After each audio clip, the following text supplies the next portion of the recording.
Welcome, folks. This is Mike Cagley. We are here talking about the post game, Tennessee and Illinois. And, folks, this was an interesting one to say the least.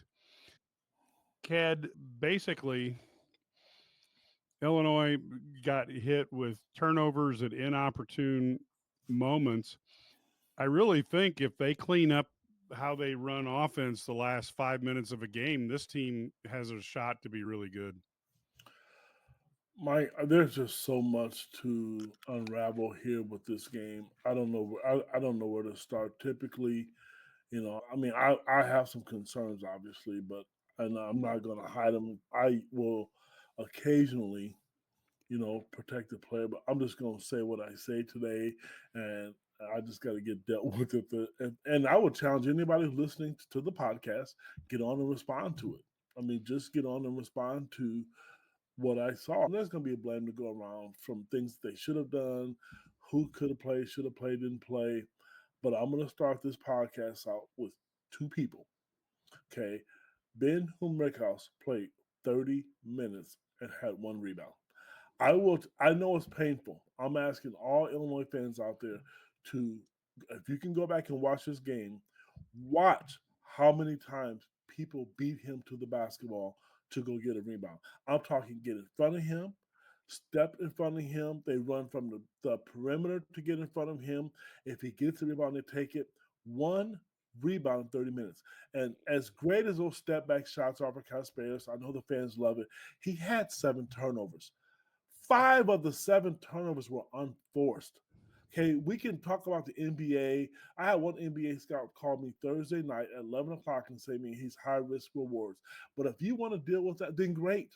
Because the stuff that he's calling, Mike, we've done too many podcasts. I told you teams are going to do that.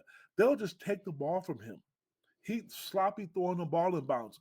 I don't care about the high risk rewards. Let's do the math. Let's do preschool math. 7 turnovers, minimum is 14 points, man. You just give them the ball and they're going to turn over. I totally understand you're going to turn the ball over. But Mike, they had 11 turnovers total. He had 7 of them. Yeah, and there were some key ones down the stretch. It's funny because playing against a team that plays as good a defense as Tennessee in 11 turnover games actually pretty good, but you can't have them all be from predominantly one guy, and you can't have him be the guy who's got the ball in the last few minutes of the game. And at crucial times, Yeah. crucial times, taking the ball out of bounds underneath the basket, he just gets stripped. I would do it to him every time, and obviously, I don't think that fouls. It's happened in what 10 games this year, and it's going to continue to happen. He has to learn. That's my thing. Learn from your mistakes, and I don't know if he's done it or not. Right now, I've never said this ever. I would like to see Will Riley start over Ben Henriquez. I do because he's at least going to give you some offensive points. I mean points. He's going to defend and he's going to go try to rebound. He is at least going to give you that. I don't care if Will Riley is 12 years old or he's in third grade. He is going to give you more.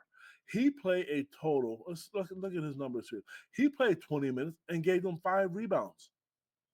Was that right? Let me see here. Yeah, he Yeah, did. 5 rebounds. And he gave him 10 points. He was 8 for 9. And he's not rebounding. So what is the point? He's not making shots. He was 2 for 5 today. And you know what? We can all get excited about the tip dunk. I wasn't fascinated by that. I want you to rebound. I want you to make shots. I don't want to see Will Riley turn the ball over at crucial times. I just don't. It's frustrating to watch that. It is. And I'm sorry. I'm not saying that's why they lost the game, but it certainly didn't help. I can tell you that. I tell you, it's to me the last play. Now again, you can take apart the last play. It's just one moment in time. But what got me on the last play was Boswell, who's a great on-ball defender. All you talk about being playing a man and a half.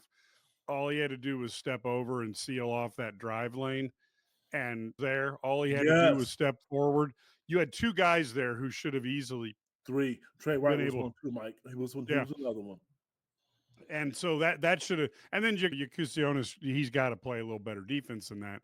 Once you get him back on his heels, he has a hard time. You could tell he just when it came at him, he was just out of off balance from the beginning. But you don't want to see that happen in the end. And right now, this is where, to me, the decision of Ty Rodgers to redshirt this year is a killer because he provides that defense. And Illini fans last year were merciless to Ty.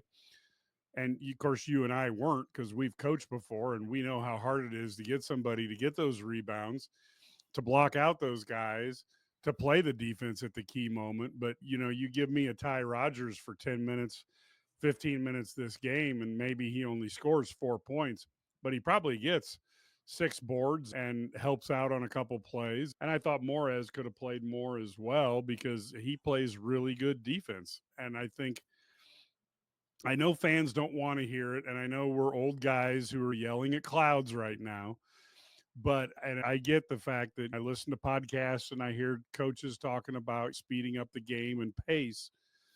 But sometimes it comes down to the fact you win a game because all you need is 2 more stops during this whole game and Illinois wins. I'm not saying you're going to get a guy out there who's going to handcuff everybody, but you get 2 more stops and Illinois wins. You can't tell me Ty Rodgers or Morez wouldn't have maybe got a stop or two, one each. Stop, a rebound, and Mike, they have to learn how to get the ball in bounds. That is frustrating. I don't know. I'm not in timeouts. I'm not going to blame the coaches. I'm not going to blame the players, but I'm going to blame somebody for not getting the ball in bounds. So whoever wants to flip a coin and take it, you can't just stand there against a good defensive team and do jab steps and think you're going to get open. They are aggressive defensively. Look at the numbers. They're the number one defensive team in the country. You think they're going to sit back on their heels on a road game? They came, and I don't call it, it's a bad loss to me. The reason it's a bad loss, you were at home, you had the number one team in the country on the ropes. It's a bad loss. You had them, you had a 5-point lead, 6-point lead, and then you couldn't come down, like you said, and get stops. But that's this team, and I've told people going into this season, this team is going to be a development in progress because there's so many guys. They may not be necessarily young on the calendar, but they haven't played much D1 ball. And so you got Trey White and you got Boswell, and that's the only a ton of experience that you have. Booth and DGL a little bit, but and the fact of the matter is it's going to take time for these guys to gel and they're going to learn. But boy, they really do play well the first 35 minutes of a game, and the last 5 minutes is what has given them trouble. And they have to value the ball a little more, and that comes in 2 forms in my book. Valuing the ball, one is don't turn the dang thing over, and then the second thing is get every rebound. And when Underwood lit a fire a few games ago, Arkansas, they went out and rebounded extremely well. Today I think they did a little bit better in the second half, but you can't allow teams to rebound on you offensively as much as Tennessee was allowed to do today. And again, as we talked at the half, Tennessee had 11 offensive rebounds at the half. Now, Illinois did better in the second half, holding them to 6. But how many games are you going to win, Ked, that you give up 17 offensive rebounds? Mike, again, let's do the math. I have an assignment for you. Hopefully, one of these podcasts, we can figure out how we can pull up Ked's drawing board. They block out. There was times, Mike, they blocked out so well the ball hit the floor. That's effort, athleticism, heart desire. You call it what you want. Okay, I mentioned KJ's turnovers, 7 is 14. You give up 6 offensive rebounds, Mike. That's 12 points. Maybe they hit a 3 is 15, 16, 17 points. Who knows? But those are things that you can't do. The frustrating part to me is this. I'm going to use, I know there's apples and oranges. I'm going to compare KJ to Jeremiah Fears. Both are young kids. The knock on Jeremiah Fears was the same as KJ's. They both turn the ball over too much. But one kid is figuring it out and one isn't. And they're playing the same amount of games. He cannot be that loose with the ball. They are going to constantly strip him of the ball all the time. And the rebounding. If the one guy, we know Morez is going to rebound.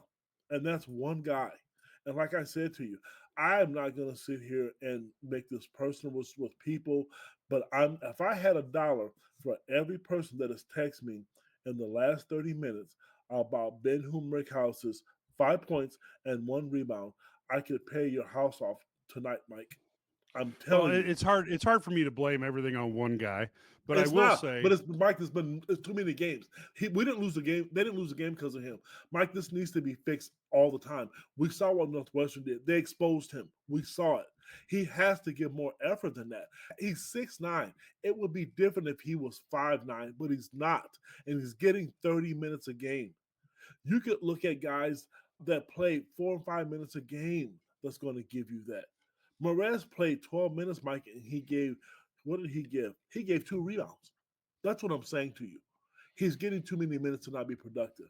That's my point. No, they didn't lose the game because of him. There was too many opportunities, Mike, that they had to win the game. You have to learn now. Of course, the season is over. You can't tell me right now that I'm telling you what they're going to do to KJ.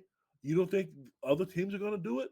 You can't put the ball out in front of you. You can't play and dance with it. You can't go to the basket and flop and think they're going to call fouls every time because they're not. I do think that's one of the things that they do have to get. And I think Illinois across the board and most teams have these moments, but you can't go and into the rim and before your shots even if it's even went in or out, look at the referee. You just got to play because if you start playing to the refs, you're in big trouble. Um, and as I look at it, I tend to look at these things as the is with the key turnovers down the stretch, you don't get a shot off.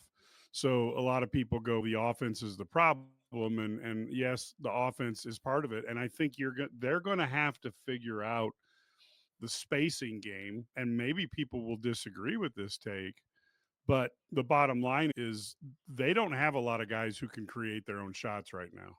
No, So they're they going to don't. have to space the ball and they're going to have to work together on this. And those turnovers are a killer. And then the other thing that we've talked about is the rebounding game. Again, they cleaned it up a lot in the second half. So you got to give the Illini credit for that. But you got to find a way to get more boards because that either A, gives you a new possession or continues an existing one. And either way, that's how you kill people. And I guess I'm less worried about their pure shooting percentage, and I'm more worried about what they need to do to get each other open shots. And you're going to get with young kids, with Riley and Kasparis, you're going to get some crazy shots that older guys probably wouldn't take. But The good, well, Mike, the good thing about those two is that they're not afraid. They're not. I'll tell you what else I would have done with 5 seconds or 4.5 seconds on the clock. They wouldn't have been me. They would have had to work to get that ball up the court. Just giving them a free reign like that. And Mike, you mentioned it. The one guy who I thought really should have helped out more than anybody should have been Avicic.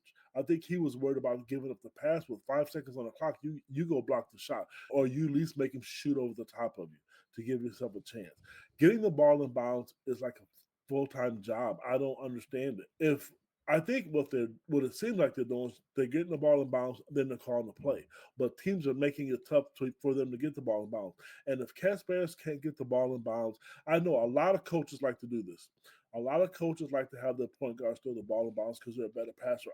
I don't like that philosophy. I want the best passer. He may not be a point guard. To be truthful with you, if I'm going to have somebody throw the ball in bounds on this team, it's probably going to be Will Riley because he's tall enough, and he typically does. Typically, he doesn't turn it over a lot. He just doesn't, and he's not afraid. He will be the guy right now. I'm telling you, if I'm making a change, things are different. They've lost games. They should have beat Tennessee. They lost. They should, in my personal opinion, beat Alabama. Think about it. Those are two teams that they could have beaten that were highly ranked and costly little mistakes. You get a pass with the Alabama game because it's early. Okay, totally understand that, but not now. Now, when they're going to have a chance to play Missouri and some of the Big Ten schools, when they play Duke, who's another good defensive team, they're hard to score on. You think that's going to be easy for them? I don't want to see the same mistakes. I want them to learn to get the ball in bounds, to learn how to run offense, to learn how to block out. I would run a practice with nothing but just block out drills. I'm sorry, you got to score too, but if guys aren't going to rebound and play defense, I heard a radio interview today, and this guy was from Tennessee, and here's what he said. When you look at Brad Underwood's team, the thing that here's their staple. We see other things because we cover it. But when people out in the country, this is what this guy said on the radio today. He was a reporter from Tennessee. When you look at Illinois basketball, the one thing you're going to get is Brad Underwood teams are going to play hard. And they played hard. They always play hard. But it's the little things. You can play hard, still mistakes and lose. Play hard and play smart. Yeah, and the inbounding has been it's been, remember some of DeMonte Williams' struggles years ago with the inbounding. That's been an ongoing deal. Like I said, there's a lot of people who are wanting to go after certain players, and again, I look at it more as you've got to get them playing together, and I think ultimately you don't want to shatter Rickhouse's confidence. And what I would like to see him do is, we keep hearing that he was really good in the pick and roll. Run some stuff for him that he was good at and get him started. Kid, when I had shooters who were struggling, I always tried to get them a layup, get them feeling good about themselves early in the game to see if that could help them get get going from a standpoint of making a few shots. You make a couple layups, you feel good about yourself. Now that three look isn't quite so foreboding to you. I understand about giving players support and confidence. It is not a crime to change your lineup to bench someone. Maybe on the flip side, let's flip a coin. Maybe it may wake him up. Get him off the bench. Sub him in. He may be a better player off the bench. He is not producing right now. I don't want anyone to text me. Don't call me. Don't at me. He is not productive right now. I'm not blind. I can see it. And I'm not mad at the kid. I like the kid. He is a great person to interview. He is struggling. They don't, Mike, you mentioned the pick and roll, and you're right. I told you that, the last podcast. That's what they brought. He was good at that at Evansville. But right now, at Illinois, he is to shoot the basketball. And he's not doing that right now. And it's not that I'm mad at him and you just throw him to the curb. No, I'm not saying that. Either get him some layups, which right now, Illinois, they like to shoot dunks or threes. The mid-range game, I don't think they're fans of those shots. And it's not just me. They play the analytics, and you heard announcers say the same thing. They don't like it. So if that's the case, then you're not going to get the little pick and roll at 15-foot shots from him because he's not allowed to do it. We can say the numbers, but I know this. His numbers for the amount of time he plays at 6'9", and Robbie Hummel made a comment about his first rebound was that tip dunk. That was his rebound. All the game long in 20 minutes of action, you tell me he couldn't block out and get one rebound? That tip dunk was his only one. That's what I'm saying to you. And you can't tell me that Morez in 20 minutes would have got you more points, and I know damn well he'd have got you 5 rebounds. I agree with Those that. rebounds are possessions, Mike. I'm with you there. So Now, it's I not to be I mad see at him. this one here. I'm tired of learning lessons. Hey, guess what? This is the best way. I read this. This is the best way to tell me you never managed a person or coached anything in your life.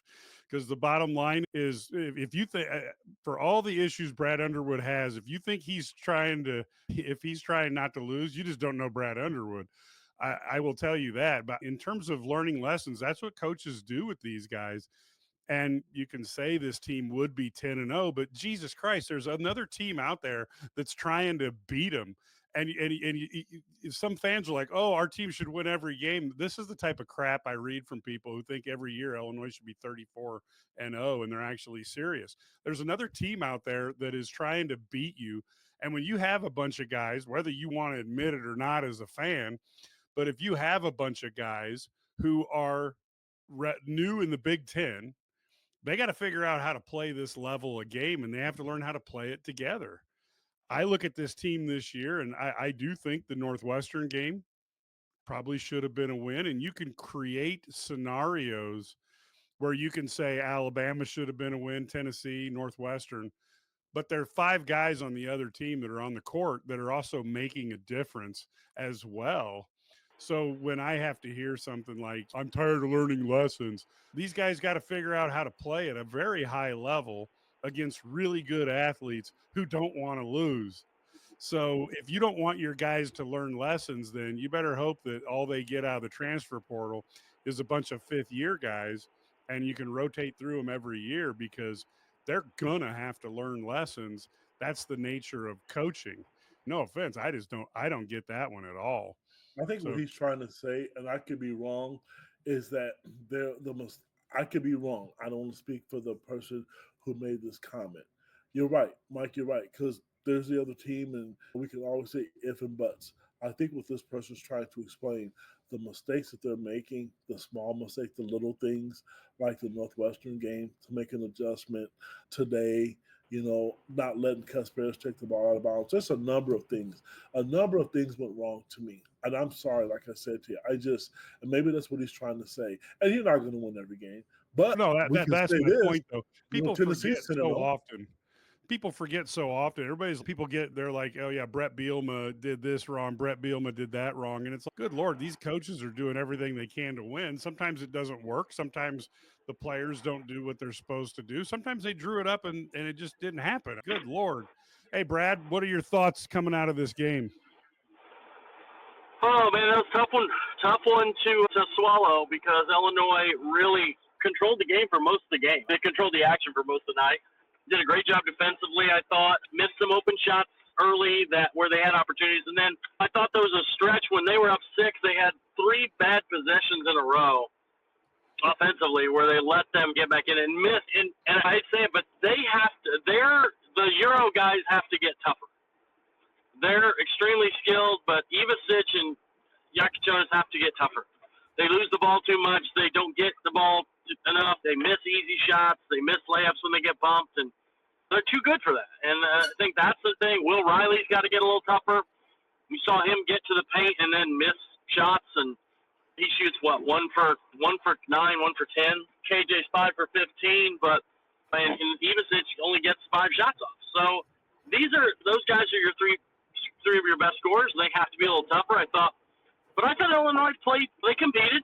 I thought they would win this game, but I thought they had to shoot 35% from 3 to win this game. And obviously, if they had, they would have won handily, but they didn't. And so they had to gut it out and didn't make plays. And Brad Underwood said he should have called timeout. He's right. Just because when guys start going downhill in that situation, there's no point not helping. There's not enough time for them to throw it to the weak side. Once that guy went inside, everybody from the weak side should have been over there on the ball. We said because that, he Brad. can't throw it cross court and make that play. But if you call timeout, then you tell your guys that.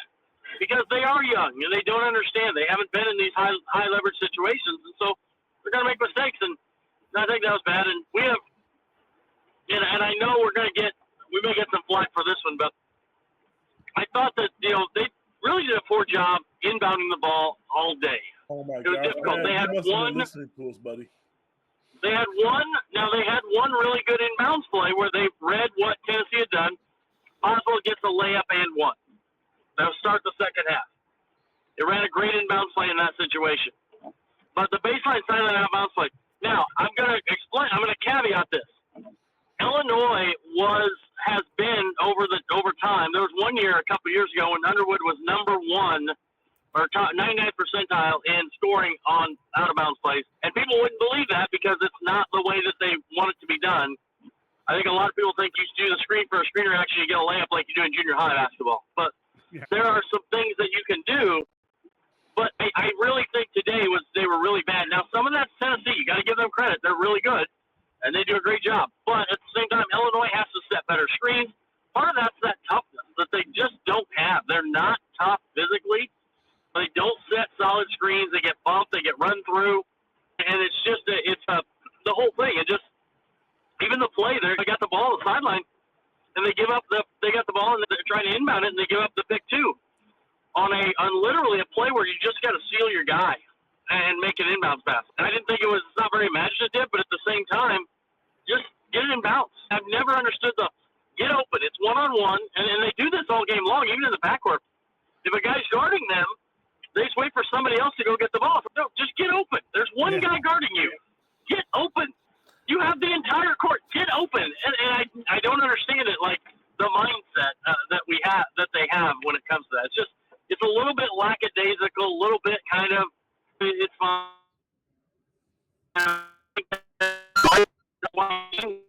You lackadaisical. Cad, you look like you had something to say there. I do. I want to comment on what he said because Brad, we're losing your signal for a second. I want to say two things. Brad, what the hell are we going to get grief for about getting the ball in bounds? We saw it. We shouldn't get grief for anything. They couldn't do it. So there's no grief to be had from anybody saying what the obvious truth is. There are millions of people who watch that basketball game. There are commentators. There's other coaches. Us saying that doesn't make us bad people. It's a fact. And to be honest with you, what I don't understand, and Brad is 1,000,000% correct. If it's one person, all you have to do is just hold your hand up and throw the ball over the head and go get it. But they literally look like he just said for somebody else to go get it. The other thing I will say is this. I want people to understand. I am a media guy that's covered this university for a long time. I am not mad at any individual player, but if you make a mistake, I'm going to call you out on it. Here's what the knock is. When Illinois signed Kasparis, Will Riley, and Abisic, people were excited, but the knock is from a lot of people, not just friends. Guys that matter to me said exactly what Brad Sturdy said. The overseas guys are not physical and they're soft. That is a true fact. Ask somebody outside your friend circle. Ask another coach. If you have any coach from anybody who has any ties to a Division I program, they will tell you that. It's a learning curve. Can they adjust to it? Yeah, because you sit in the NBA. That's why having one and done and stuff, I get it. It looks good and it sounds good. It's a great selling point. But from a physical standpoint, who was the guy or what company, Illini guys said when they lost to Northwestern, they bumped Ibiza off the block, Mike, because he couldn't get the ball. Think about it. The three best teams that they've played since then, he's not been effective. They take the three ball away from him. As soon as he sits his 7-foot one butt on the block, they knock him off of it. And you know what he does? He accepts it. So that's the problem. They are soft, and it's not that they're bad players. It's a huge adjustment to playing American basketball. I can't tell you how many times coaches and players have said that to me. And again, the step back threes are great.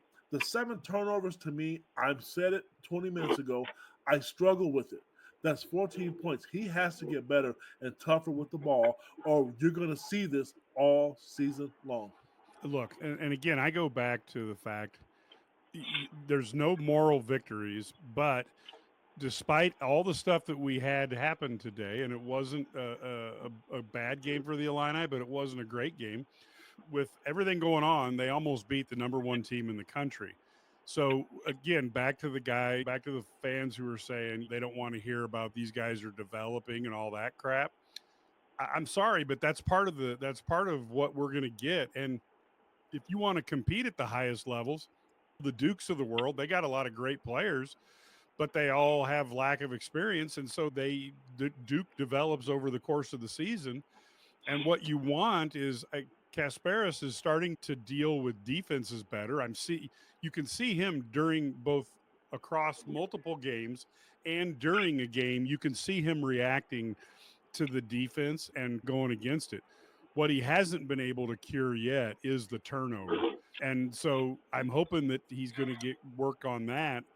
And then I just think the biggest challenge I have is the issue with, I just think Morez helps more on defense. And until Rickhouse starts shooting better, I would be looking either at Morez or shifting, as you said, Cad, Will Riley over to the 4. Brad, tell me how much I'm wrong on this. He's productive. I don't know if I ever see the stats, Brad. We were going over the stats, and I got to be fair to you. So when you comment, Rickhouse played 20 minutes and he had 1 rebound. That was a tip dunk. Our comment was before you got on the air, buddy, was that Will Riley's going to give you rebounds. He's going to give you points.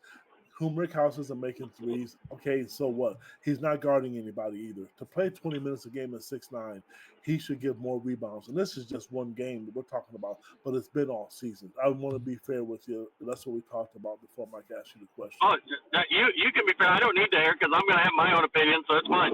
So Illinois currently has the number 11 adjusted defensive efficiency in the country. Mm-hmm. How much better do you think you're going to get? So if you have the number 11 defense in the country, how much better are you going to get? How much? Let me finish. How much do you think his spacing affects you on offense. It allows guys like KJ and Boswell to get downhill because they have to guard him. And I know a lot of people don't get this, but it's this part of it. And then the other side of it is, and I'm not saying Perez shouldn't have played more tonight. I thought he probably should have played over Ivicic. I thought Ivicic was really struggling tonight. I didn't think he was good at all. But the other thing I would say is the one thing you watch him Rickhouse, like he made a post-entry pass to Ivicic to set up a basket. He had a pass where he made a pass to get a foul, and then he had a pass where on the transition set up Trey White 3.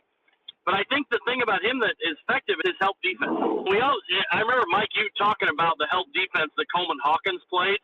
Yep. And this is very similar in the sense that they put him on a guy that couldn't score, and they just let him help. And he did so many things where he shut off gaps and angles. He did this last game too. That you do. Now, does he need to rebound better? Yeah. Does he need to make open shots? Yes. But I'm not sure that you're going to get better. Right now, the biggest issue they have is offensively more than defensively. I know that fans don't want to hear that because they see this or that or whatever. But you're 11th in the country on defense. You're 29th on offense. The offense is the bigger issue. Now, if you think Perez is going to make you better offensively, I think maybe. No, but I'll tell you what though, Brad. If we're playing a possession game, which is what this was, 5 more rebounds from Morez, you might win a game because you've got another possession, maybe 2 possessions extended, and you take 3 from them, especially on a night when they had 17 or 18 offensive rebounds. This is the run my own business dream. This is the colleges paid for dream. This is the retire early dream. This is Busey, where your dreams and possibilities become moments through trusted guidance and expertise, through lifelong relationships. Because we're here to help you achieve the life you've always envisioned. Here's my thing. Yeah, okay, so Mike, let me rebut Mike there. How many second chance points did each team have? They both had 8 tonight. Okay, so my question is, so even if you kept them from scoring, you didn't lose the second chance points battle. So even though they had rebounds, Illinois also had rebounds. I don't know that you're gaining anything in that regard. Unless you beat them by 4 in that stat. Okay, hang on. Here's where you're going to gain. Brad, you said numbers can be skewed, and I'm going to give you a skewed number. We can talk about them being 11th in that category all we want. I'll tell you what will happen. Will Riley shoots 45% from 3. They're going to have to guard him too. I don't care if Rickhouse is supposed to be a shooter. They're going to guard Will Riley the same way. So we can sit and say, yes, they make those adjustments and he plays help defense. You're going to get more production from Will Riley, and they're going to guard him. Morez is not the answer on offense for me. If it was me, it would be Will Riley because he is a threat from the 3. He's a threat to take you off the dribble. He's a threat from the free throw line. Morez is not. Morez is going to give you some good defense, and he's going to rebound and give you putback baskets. Riley is going to give you everything and more, and including help defense, than Rickhouse. That's the guy I think that is not helping us. I'm sorry. I love you, man. We can disagree to disagree, but they're going to guard Will Riley. They're not going to sit out there and let him shoot threes either. And if you look at numbers, yeah. What was Will Riley tonight from the floor? He was 1 for 8 or 9, and I believe it. Let's look at Will Riley's numbers. And this is tonight. I'm not basing this off one night. This has been a combination. Let me look at it. Will Riley get 20 minutes? 1 for 9. He was 1 for 9. He had 10 points and 5 rebounds. But Will Riley played 20 minutes, okay? Ben Rickhouse played 30. Rickhouse had 5 points and 1 rebound. Will Riley played 20 minutes. He was 1 for 9, but he gave you 10 points and 5 rebounds. There's no way you can argue the fact that he's more productive because he's not, and he played 10 more minutes. And I'm not going to today's game. Huh? Ken, what was the plus minus tonight? Okay, that is not okay. You can get Michael that. Everybody knows I'm not a plus minus guy. I don't believe in that. I'm sorry. I'm not one of those guys. I know. I'll tell you what. I'm using the eye test, and the eye test to me is not what I'll tell you what. We can look at plus minuses. We can look at all the analyticals we want. You know as well as I do. Pick on him. He doesn't block out. If you go back and watch the game, how can he be 6'9", Brad, and get 1 rebound? Let's look at the games before and the ones previous to. That's all I'm saying. I'm not saying kick him to the curb. What I really think should happen, put him on the bench. If he don't want to rebound, then make him rebound, because you know what? You're going to give him 30 minutes a game. I wouldn't change anything either, because he's going to play. Okay, so here's my question, Ken. Yes, What's sir. the goal of your team? To win What's as a team. To get the rebound, right? Yes. Is Illinois a poor rebounding team? Offensively, I think they are, because he's challenged them with that. So offensively. Oh, hang on. You think they're a poor rebounding team? Okay, so let me ask you this. Why did Brad Underwood get mad and freak out about not rebounding against Northwestern? Then he said it improved against Wisconsin. Obviously, the coach thinks so, because he said it, not me. I didn't say it, he did. But, Ted, okay, so we're only going to go with what Brad Underwood says? No, at this point right now, if I was Brad Underwood, it'd be a lot different. What is the goal of your team? Is to get the rebound. Does Illinois do a good job rebounding? They actually did a pretty good job rebounding again in the second half. First half, Tennessee punked them, but Tennessee is a great offensive rebounding team. Just like Illinois is a great offensive rebounding team. When you look at the numbers, they are legit top 25 offensive rebounding teams. Illinois is also a legit top 25 defensive rebounding team. So again, you have to look at it in aggregate. Like, your goal is to get the rebound. He's not getting them. Is he getting them? Your team is. Brad, I'm going to ask you an honest question. Honestly, on the air, you're telling me right now, as a basketball coach, and you know I respect you like no other, are you telling me right now, and all the people listening to this show, that Ben-Hum Brickhouse is more effective from an offensive, defensive, and rebounding standpoint and scoring standpoint than Ben-Hum Brickhouse? That's what I'm asking you. Then, you mean Will Riley? Yes, I'm sorry. Is Will Riley? No, is Ben more effective than Will Riley? Excuse me. Yes, with what I just said. So I don't think it's that simple. I think Riley gets more production, but I also think the other part about this is you have to understand Will Riley is physically, he struggles with those physical games. And I thought you saw that tonight. He got bumped on easy shots when he did put the ball back. The other thing about it is, in the first half when Illinois really struggled offensively, Boswell was out, and they put Will Riley in as the guard.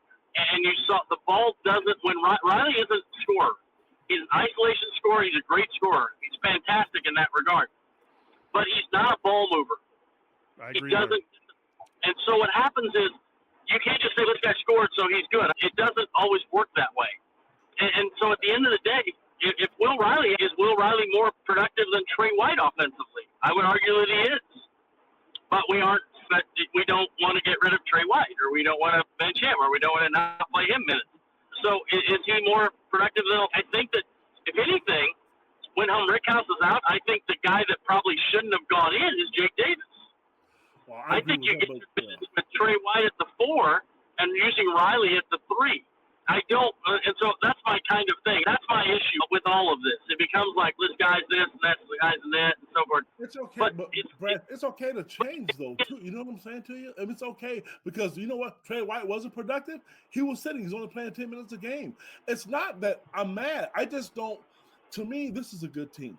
And I think from an offensive, defensive standpoint and rebounding, he's going to produce. If you give him 30 minutes a game, and here's the thing with him. I know Riley's a freshman, and I agree with you about this whole overseas thing. Will Riley is aggressive. He is not timid. When they go back to the Northwestern game, when everything was dead, this kid is trying to make something happen. Ben is not going to put the ball on the floor. And truthfully, I feel bad for the kid. All he does is shoot threes, and I think that does him a disservice. You and I both did a podcast when they picked him up and the pick and roll action, how effective he is. He is just a three-point shooter. That's all he is for Illinois. And I don't think he's effective doing that. But that's what they want him to do. That's what I asked him about. And he told him, I said he's taking 56 threes and 11 twos. You want him to be more diverse in his offense? He said, no, I'm mad that he took the 11 twos. Exact quote from Underwood. I know. So if Underwood wants that, so you just told me if Underwood said it, then it must be true. So he said it, so it must be true. So using that logic, no matter what we think anyway, he's going to play him. But here's my thing. Why not? I think Will Riley. We could make arguments that Will Riley was, they didn't have him in at the end of this game tonight, which hurt them because I think they had him at the end of the Northwestern game. He took a couple bad shots, made a couple bad plays, and I think that hurt them tonight because offensively, I would like him to be in at the end of the game.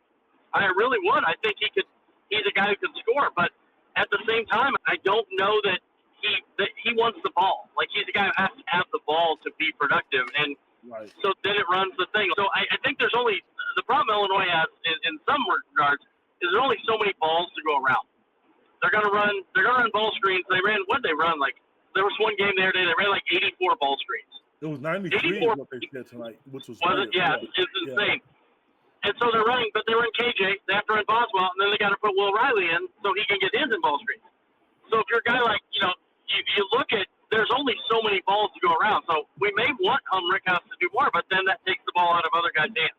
And then we want Trey White to maybe run some more ISOs and booty ball for him. But we can't because we only have so many. I mean, it's a 61, 62 possession game tonight. Very limited amount of offense. And you turn it over 11 times. So you got 50 times that you're going to actually have an opportunity to run offense. So I tell players, Brad, at that point, if you want the ball, then go get the rebound. Seriously, I hate to say that, but if there was, I just think, again, I'm happy. Again, I'm a developmental guy, and I've already taken hits from some of the fans who don't want to hear about how the Illini are developing well. But I think this team's on a good journey, and I don't mind Rickhouse learning the game. I do think, though, that somebody needs to light a fire, because if you're trying to, one of the things that an NBA player told my son one time is he said, if you're trying to make your living as a three-point shooter, you're making your life really hard. And he goes, so if you're gonna be a three-point shooter, that's great, but you better go grab some damn rebounds, and you better be able to guard somebody so that on the nights you're cold, coach wants to keep you on the floor. That's all I'm saying. That's what I do think that we saw with that nice putback. I think he can do some rebounding. I just think he's got to unlock the key. He's just not a physical player. He's not, and that's not a bad thing.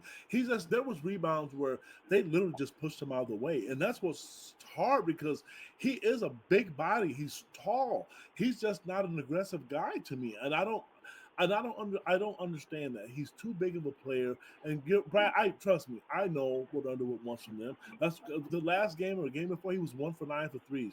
They want him to shoot threes. I agree with you. I just think if you give Will Riley those looks like that many times, shooting 40-something%, the percentages are there. If we're going to be analytical, he's going to make some of those. And you get the good with the bad with Will sometimes, but you get that with KJ. Hell, he has 7 turnovers tonight. So if you can live with that with him, I can live with it with Will. Look, and I think, Coach, this team, like I said, with this much youth, and if you would tell me that basically Ivasic was going to no-show tonight's game, although I guess that's not fair. He had 12 rebounds, but from a scoring standpoint, he was going to no-show. Let me hang on those rebounds real quick. You realize that the rebounds, when he would tip it out to other guys, they go to him. Yep, they do. So that he gets the rebound, even though another guy corrals the ball. Right. No. I'm saying, though, but beyond the rebounding, he had a rough night. He did. He missed a lot of inside shots. I thought, and there were other things, like I thought he was really soft tonight. I thought he was soft. I thought he really struggled with that. And that's just, so he's better than that. He's more talented. And I guess my thing is this. The other part about Rickhouse defensively is what they're asking him to do is not guard a guy. And we saw that against Arkansas. Just don't guard this guy. And then that guy is going to get a head of steam. So you're helping, and then you've got to go find him, block him out, and then go get the rebound, which he does not have the athleticism to do. I agree with that. Yeah, so then don't put him in that position then, right? That's tough. See, I know what Brad is saying, and he's right. And they do that because he's not a great defender, so they doink him is what they call it. But it is tough. It is really hard, especially if they're going to shoot a 15-foot shot, because your natural reaction is to go get a rebound, but you can't do that. You got to put a body on someone. And maybe that's why he's struggling. And, and I get that. And so he's got to be the help guy. So if you're the help guy, and you go help on that guy, and he misses that shot, and Illinois is number 1 in the country in effective field goal percentage against at 41.1%. It's just amazing. But then somebody's got to get the rebound. And so if he's over there helping, his man basically has free run to the rim. Now, that didn't happen. I'm not saying that happens all the time. Because there was one tonight where he blocked the guy out. The ball literally bounced in front of him. He couldn't get released because he's not athletic enough to go get it. He just physically, you watched him, he was like trying to get it. He didn't have the quickness to go get it. And obviously Tennessee had some quick guys. But then there was another play where he just got, you're right, kid, he does get shoved out of the way, and he's got to get tougher. But I don't know that's him, only him. Outside of Kylan Boswell, Kylan Boswell's tough. Boswell's a tough kid, man. Trey White's a tough kid. The rest of those guys are still a little young and soft right now. And I think Perez is tough. Don't get me wrong. Perez is tough. But I think that's my point, Brad, is that this team is developing. And I know, again, there's a segment of fans who don't want to hear that. But you can't do something before you know how to do it. And to me, this team is the last 5 minutes. Their execution on the offensive end gets a little sketchy. And I think that's partially because a lot of guys can't get their own shot. And I think KJ is still getting used to being defended by guys who are super athletic, who are allowed to get under him like it's not allowed in Europe. And he's got to learn how to get his way through that. Can I ask you guys a question, what your thoughts are? Do you feel like KJ's worn down at the end of games? Yes, he plays a lot of minutes, Brad. You know what? So somebody asked me, Brad, he plays like 38 to 40 minutes a game. I think he's tired. I agree. Terrence Shannon was a different level athlete last year. Marcus Damask was a fifth-year senior, condition, going through all this stuff. KJ's an 18-year-old kid. Say what you want, you're not the same when you're 18 as you are when you're 22, or they just all go to the NBA. So you change. So I just don't know that. I think it's too many minutes. And I know maybe foul trouble, because you have to have him or Boswell on the floor all the time, right? One of them has to be on there, I would think. But I don't know. It seems, and then they run him through so much that and then he has to go guard on the other end. You're making him guard Ziegler, or you're making him guard Gainey, or you're making him guard the guy who made all shots in the first half. You're making him guard one of those three guys all the time, chasing them off screens, running them off ball screens, getting over it, and then you say, hey, and then go play offense, and then go rebound, and then do it for 38 minutes a game. That's tough. It's too bad. It's too bad Fears didn't want to stick around, because those two guys you could have got each of them about 30 minutes a game, and the 10 minutes that they were both out on the court together would be freaking scary, and then they could get plenty of shots when the other guy was resting. Well, when Brad asked that question, honestly, I had a friend text me, and here's exactly what this said. I'm going to pick up my little handy phone, and it says, it's good to see KJ play that many minutes, but in March, he's going to wear down, and the shots that he's making, they might not be there. He's playing too many minutes. That is what people, and I agree with you.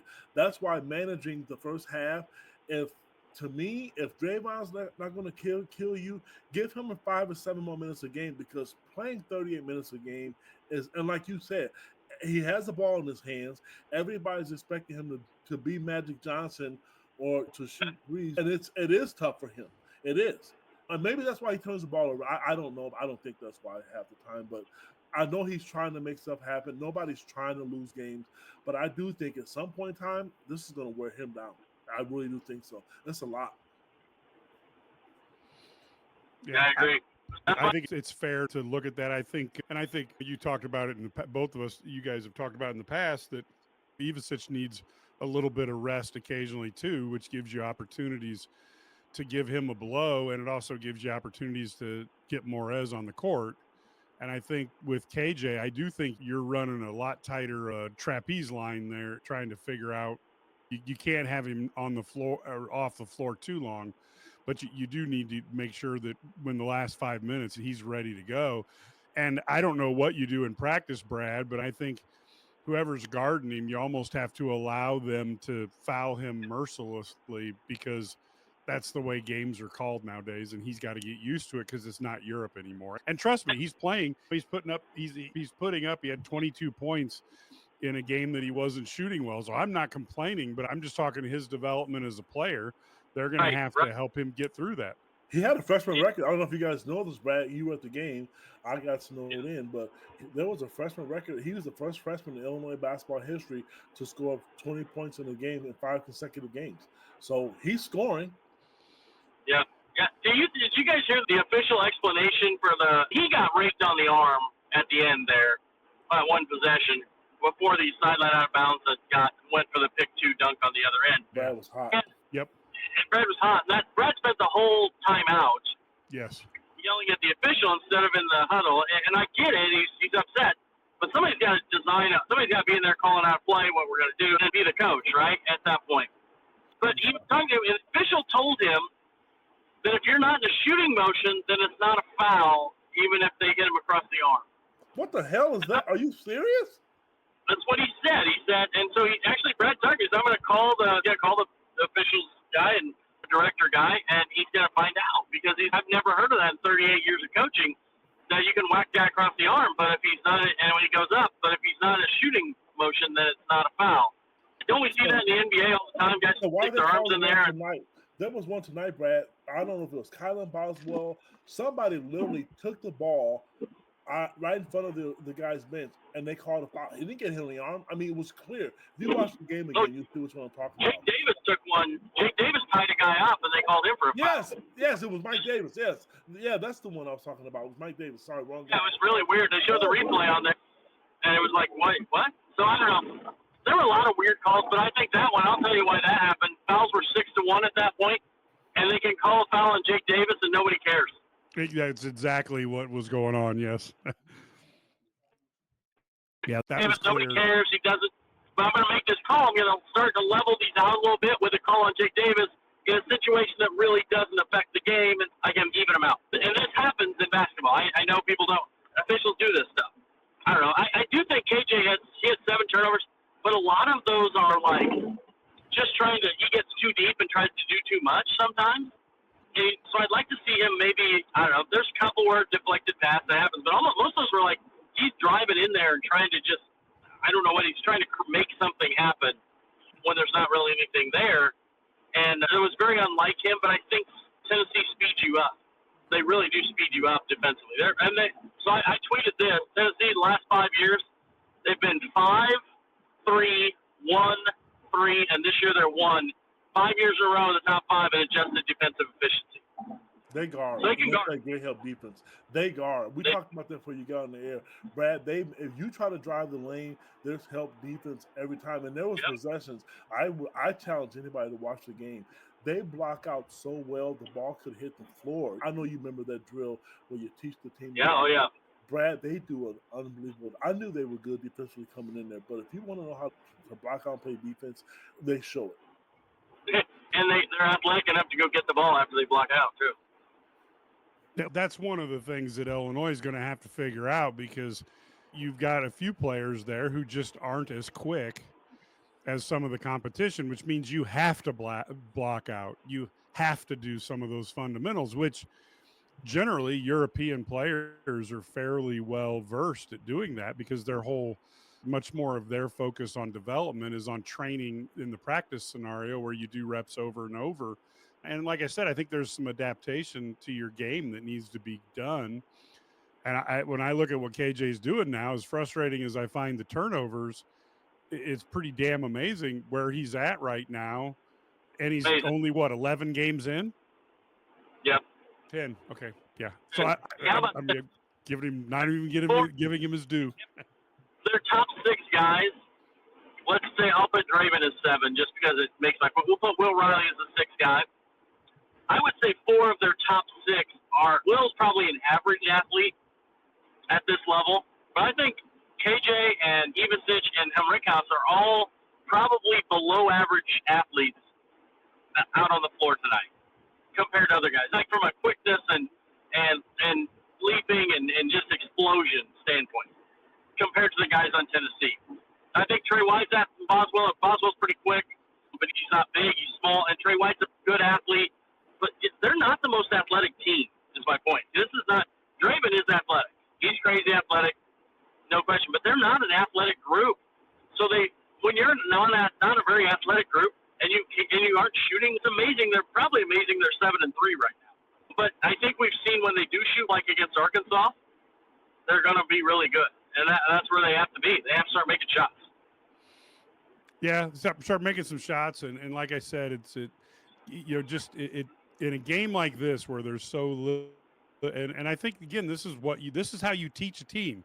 But in a game like this, you have the opportunity to go out there then and show them how important 1 or 2 possessions is. Yep. And if you eliminate 2 turnovers and you get 2 more rebounds, you might win this game despite not shooting well, because I think probably the biggest untold story of this Illinois team that absolutely no one, you talked about it a little bit, Brad, but that's about the only time I've heard it. Tennessee came in and was held to 32% shooting from a team that's largely a bunch of guys who weren't playing at Illinois last year.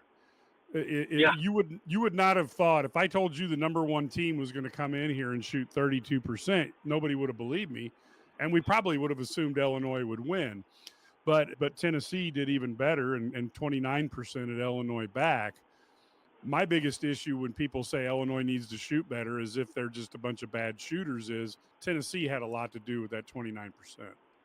Yeah, just like Illinois did with them. Hey, the other one is, who do you think would be a great person to be at that power forward spot to rebound and be tough and could also attack the basket a little bit?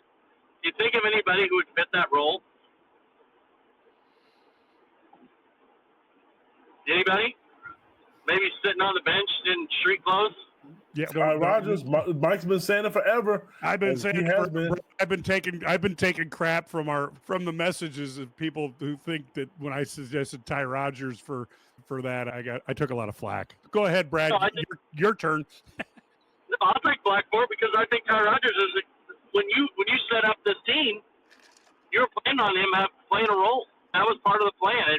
We talked about Rickhouse playing too many minutes. That's part of the reason he's playing too many minutes. I know he's a floor spacer, but Ty Rogers is different. You need to stop at the end of the game. I'd rather have Ty Rogers out there, I'm not going to lie, over than Craig White with Rodney or Ben Rickhouse. Give me him over any of those guys. Or KJ, for that matter, on defense. I don't know. Yeah, I can't argue with you because we talked about that earlier. I really thought that it was Ty would have made a difference, and especially like even just that last play, Kasparis was back on his heels and never, when you watch it on TV on that last drive, he just got off balance in his back pedal and he never really gathered himself. And then Ivicic and Boswell, neither one of them came to help, and it was just a rough play for. Can I ask you another question about that last play? Yeah. If Ziegler's fouled out, Lanier's fouled out, so Gainey's the only guy left. Yep. Why isn't Kylan Boswell on him at the end of the game on the last play? I think they got mixed up. I really do think that's why Brad would have called timeout. The guy holding the clipboard would have given the matchups. I just think the matchups. That's just okay. Brad admitted to not calling timeout. Maybe he should have. I don't know, but yeah, he did say he should have called timeout. But I think even a team like, and I'm not absolving Underwood because I think he should have called timeout instead of defense there in that situation. But at the same time, tell them, hey, go get the block a shot, whatever, crack down from the weak side. There's no time to kick out, whatever. Talk to them about it. But my thing would be like, why wouldn't you want your Boswell's their best perimeter defender? Put him on the ball. It didn't make sense to me. It really didn't. Well, I just didn't. Yeah, and I'm horrible because I hate in a situation like that giving them an easy inbound. I'll put somebody down. I'll put somebody on the inbounder just to make them have to create an angle that takes and gives you another second or two because the guy's got to dribble the ball farther. And I know that's bounds. Who took it out? Gainey took it out of bounds. White was pressuring up the floor, and when Gainey went past him, White just stayed behind him. Yeah, but he had a great view. Yeah, it was good. You got to watch it. The Illinois ball watched a lot, but occasionally at times. I think some of us get tired. I don't know, but yeah, I think the timeout would have been big. I think Underwood should have called timeout there. And you can basically talk about not executing out of bounds plays and not calling timeout. Those are probably the two biggest coaching errors that I saw tonight that weren't good. They have to be better if they're going to be successful. So. And I'll be honest, I'm going to go back. So there's a lot of people here who aren't old, but the fact of the matter is, I feel like I'm watching some of those teams develop of the early 80s, because there was a time when you didn't know what Derek Harper was going to do. You knew he was damn good, but you didn't know exactly what he was going to do. There was a time where Bruce Douglas had to figure out like what his role was. And I feel like that's the part we're in right now. And yeah, I would love if Illinois was 10-0 right now, but they're not. And I feel like they're getting better as we go on. You look at that original scrimmage, that they look like, oh my God, are they in trouble? And certainly they've had some bad moments, but I do think a little bit is just fixing the little stuff, and they should be okay. But again, that's what coaches are for, is to get these guys through those things. Yeah. Oh, yeah. It's 10 new players, right? Yeah, it's and I think that's as big of an issue as we say young, but it's the fact they're all new and they're trying to learn together. There was actually a question in the presser tonight talking about Rick Barnes about why his guys get so much better their second year after they transfer or if they come in. They know what they're doing. They know the system. They're comfortable. So honestly, what Illinois has done with the whole new roster early in the season, we said this team's going to struggle early and be really good by March. Yep. They probably haven't struggled as much. The surprising thing to me is their offense. I thought their offense would be better, but they've been better defensively than I expected, especially after watching that Ole Miss game or the Alabama game. They were way better. They're way better on defense. Yeah, I mean, way better. So, but I think that was surprising to me. But I think once the offense starts clicking, it seems going to be really good, and so they'll be what we expected at the end of the year if they can get the offense kind of going. And right now, they certainly, if they're a team that's relying on their defense to hang around, which is totally surprising to me. I agree. If you would have told me that at the start of the year, I'd have said you need some counseling, Brad. Yeah, you're insane. All right, so let's wrap this up. And I think, again, a couple things. One is this team, to me, you'd have liked to have seen wins at Northwestern and here, but you got other teams that also wanted to win.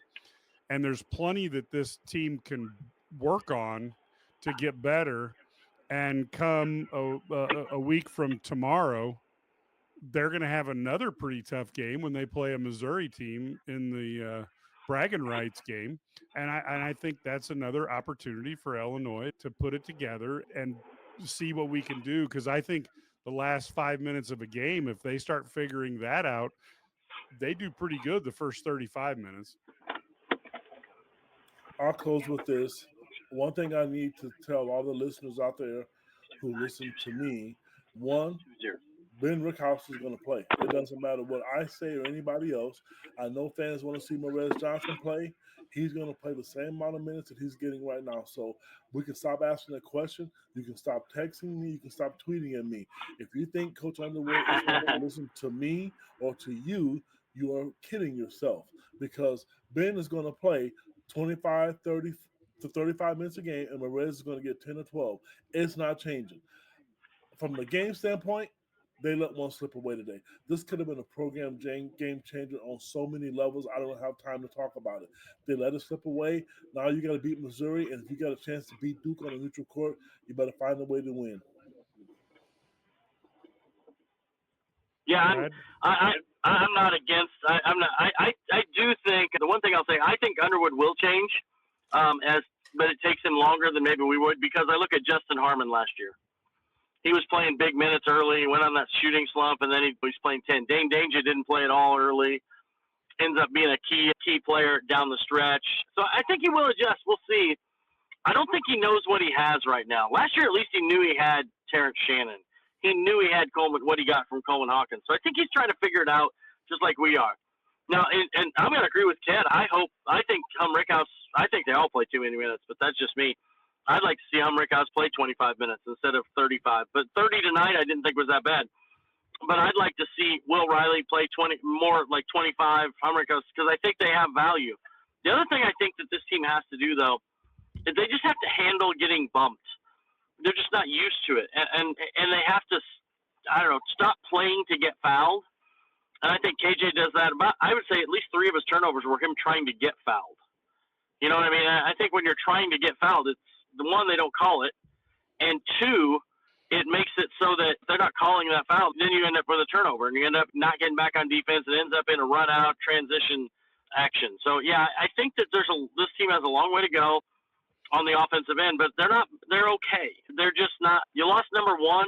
Yeah, it was at home, and yeah, it was a game you gave away. But at the end of the day, you got to keep putting yourself in positions to win these games against quality competition. Like you mentioned, Ked, Missouri is one of those games you got to win. It's a game you really need to win because you don't want to go 7-4 in your non-conference, in with Duke still looming. So if you win that game, worst you can do in non-conference is 8-3, and so I think you're in because you're not losing to Chicago State, hopefully. But I think that's where I wouldn't say it's a must-win game, but I think it is, especially when you want to get seeding, right? So if you want to get certain seeding in the NCAA tournament, you got to win that game because that's going to matter because they're SEC. It's going to end up being a quality win at the end of the season. Yeah, there's a lot to play for, and the thing I thought we were going to see by now, Brad, that we haven't, is I thought with this many young players and inexperienced Big Ten players and this many new players, I thought we were going to see one really bad stinker game by now.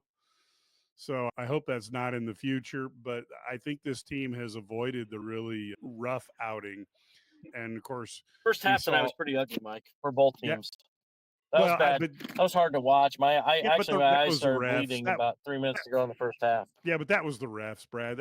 There's no way anybody, I don't care. You could have played Jordan's Bulls against the Golden State Warriors with that type of, I don't know how anybody gets any type of momentum the way that first half was called.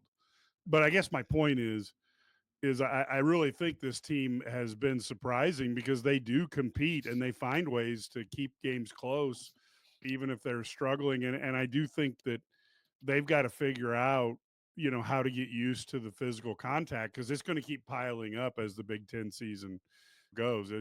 Teams are going to do, Ked's right. Teams are going to go, okay, Ivasic doesn't like getting pushed off the block, so we'll see how he likes it when we move him out to the 3-point line every play. And you're going to see things like that happen. But so far, I think they're on pace fairly well. But you got to get that last 5 minutes of the game. You got to figure out your offense going down the stretch, and they need somebody to become a consistent threat besides KJ when the game's on the line, and I think that will solve a lot of problems because last year you have Terrence Shannon Jr., and that takes care of a lot of problems, but you needed Domask to come out, and then all of a sudden Illinois became really formidable. All right, folks, that is the podcast for tonight. We will see you folks later in the week. It's going to be a little bit of a slow week for us, although I will have the heat checks and Hail Marys out tomorrow night, so be looking for that. Ed will be simmering on slow burn as he thinks about this game up in the Quad Cities. When you put this, a close loss coupled with freezing rain and ice everywhere, just makes for a frustrated man. You're right, Mike. I was so looking forward to this, and I woke up this morning and there's just ice everywhere. Everybody knows I had a hip replacement. My doctor said one thing you can't do is slip and fall. And when I went outside to my truck and I almost slipped, I'm like, nope, it's not worth it.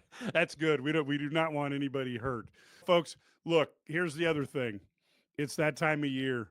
We put together a website and we cover Illini sports. We try to keep it positive. We try to laugh. We try to be honest. And if you enjoy that, it does cost us dollars to send people out to games, to send people to get articles written by people like Ked, Brad, Matt. And those things they're not for free. So if you want to subscribe to IlliniGuys.com, $99 a year, we would love it. It helps us pay for travel. It helps us pay for getting people to games and getting you that Illini coverage. And we will keep it that way. If you want to have fun, you want to talk to people, you want to listen to people talk about games who've both played the sport and coached the sports, that's the niche we fall into. We also laugh at ourselves. We don't take ourselves too seriously. And we hope that when you listen to us, whether it's Eye on the Illini, whether it's the Illini Guys Sports Spectacular or our Big Sports Radio or my Heat Checks and Hail Marys or Ked's Recruiting Roundup or Sturdy for 30, at the end of it, we try to keep it positive so you're not angry when you turn it off. There's plenty of people who are trying to make you mad. If you appreciate us, any support that you can get would be greatly appreciated, and we would love to have that. So you go to IlliniGuys.com, subscribe, and that will get you access to our message boards. You get all the stories with no blocking from the paywall. You get them earlier. And with the message boards, you can get them coming in. You can get in and send messages to Brad, to Larry, to Ked, to Matt, myself. It's not just a one-way trip where you're just reading our stuff, you're actually interacting. We would love to have you there as well. And if you like the videos, you can get this by going to IlliniGuys.com on YouTube. That's our channel. And of course, you can subscribe to our podcasts on your favorite podcast distributor. But again, if you want to join that huge community of people who are Illini Guys subscribers and go back and forth with Illini fans across the world, please go there and join now. Until next time, folks, go Illini.